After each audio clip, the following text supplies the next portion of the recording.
Cathay Pacific Flight 780 was on its final approach, operating with only one working engine, when an Engine 1 stall message flashed on the aircraft's monitoring system. The situation had escalated from serious to critical. The last remaining functional engine had failed. The crew now faced an emergency, and the responsibility for 309 lives rested on the pilot's shoulders. Would they manage to land the aircraft safely? It was April 13th, 2010, when Cathay Pacific Flight 780 was being prepared for departure from Juanda International Airport in Indonesia to Hong Kong International Airport. The aircraft assigned for the journey was an Airbus A330 equipped with 2 Rolls-Royce engines. Before departure, the captain conducted a thorough pre-flight inspection. He noticed the fueling dispenser operator performing a water check on a fuel sample, which appeared clear. However, unknown to the crew, an issue had occurred during refueling, several instances of vibration in the fueling hose. The operator assumed the vibrations were caused by air trapped in the system due to recent pipeline maintenance. Each time, he halted the fueling and then resumed after the vibrations stopped.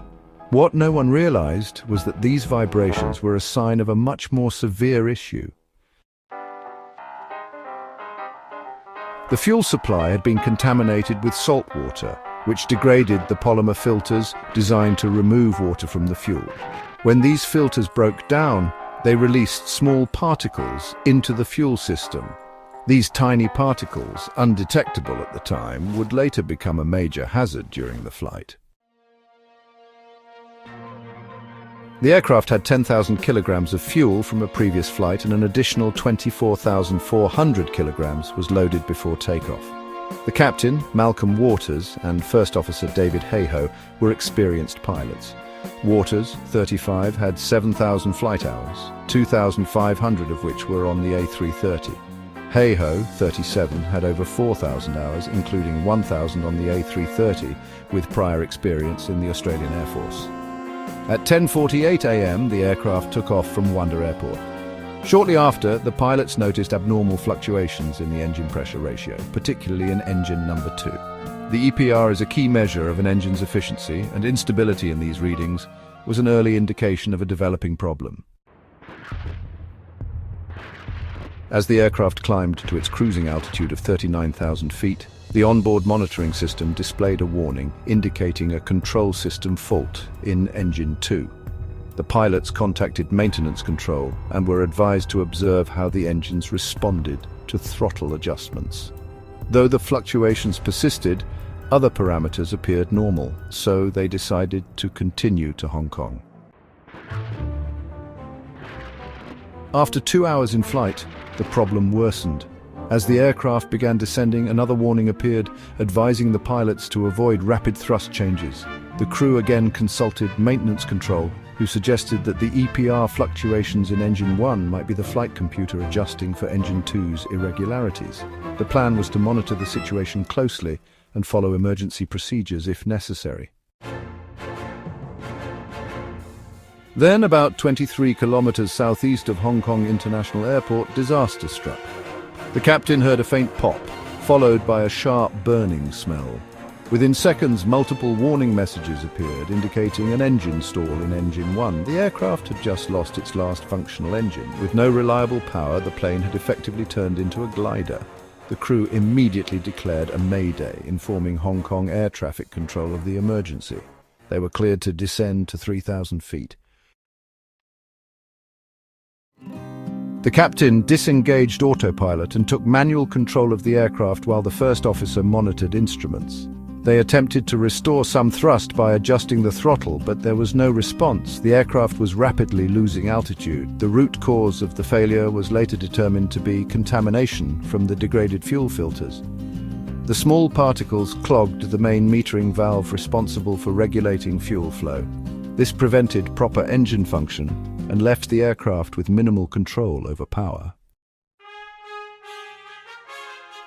Fearing a complete electrical failure, the crew activated the Auxiliary Power Unit, or APU, to ensure critical systems remained online. After repeated attempts, they managed to get Engine 1 to produce a limited amount of thrust, just enough to maintain a controlled descent.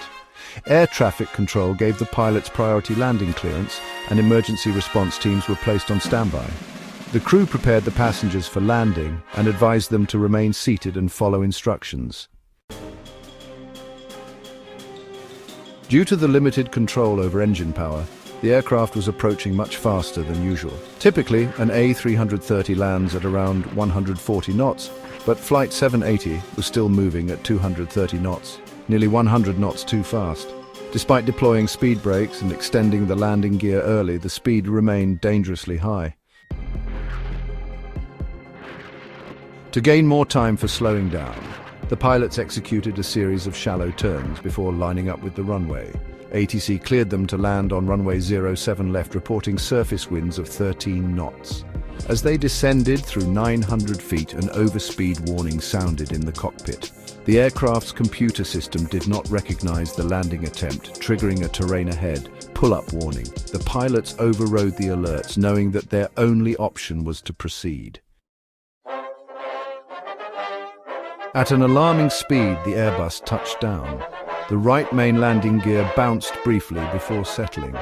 The aircraft rolled left slightly and Engine 1's lower cowling scraped against the runway. The pilots immediately deployed spoilers and engaged maximum braking. Only Engine 1's thrust reverser deployed, but it was enough to help slow the aircraft. Finally, the plane came to a complete stop just over 2,600 meters down the runway, its nose wheel 309 meters from the end. The ordeal wasn't over yet. Engine 1 was still stuck at 79% thrust.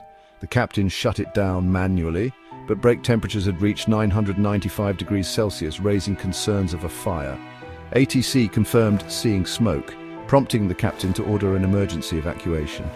Passengers used all 8 emergency exits to escape, though some disregarded instructions and carried luggage down the slides. The evacuation was completed in just over 2 minutes. Fortunately, all 309 people on board survived. A thorough investigation revealed that recent pipeline maintenance at Wanda Airport had inadvertently allowed salt water to enter the fuel supply. This caused the polymer filters to break down, contaminating the fuel with particles that clogged the fuel metering valves.